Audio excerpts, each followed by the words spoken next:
Біз енді жатсақ та тұрсақ та тағам ішсек те бісміллә айтамыз ғой. Сонда бисмиллахи деп жаңағы Алланы еске аламыз, тамақ ішеміз. Тамақ ішіп болғаннан кейін тағы да тамақтың жаңағы өз берекесі, ризығы бар. Осы ризықты берген Аллаға шүкір деп тамақ ішіп болғаннан кейін де альхамдулилля деп дұға етеміз.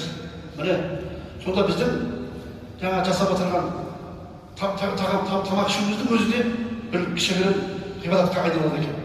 Алла Тағала айтады, құлым мен жайлы қандай ойдай болса, мен сондай боламын. Әрі ол мені есіне алған кезде мен онымен бірге боламын. Егер ол мені іштей есіне алатын болса, мен де оны жасырып есіне алатын боламын.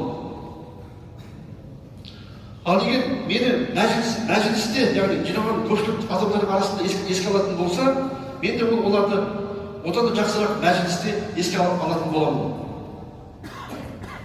Ал егер құлым маған бір қадам жақындайтын болса, мен оған бір шылтақ жақындаймын дейді. Ал кенде маған жүріп келсе, мен оған жүгіріп барамын деген дейді.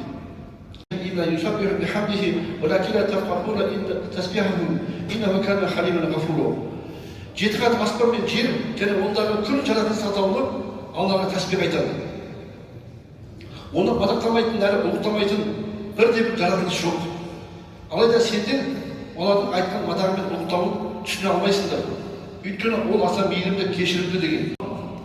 Бірде айтты дейді, сендерге Алла алдында ең таза, ең қайырлы дәрежелерінде көтеретін алтын мен күмістен садақа беруден де, тіпті жауларымен шайқасып оларды өлтіруден немесе сол жолда жан тапсырудан да жақсы амал жайлы айтып берейін бе деп Пайғамбар алейхиссалам жанында отырған өз достары сахабаларға айтқан.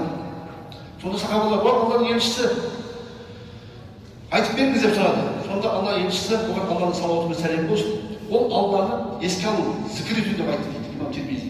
Яғни Алланы көп еске алу арқылы адам баласы жаңағы дәрежесі көтеріліп, қандай үлкен сауап болса да, шағиттік сауаптан да, сондай үлкен сауаптардан да үлкен сауап алатынын айтылған.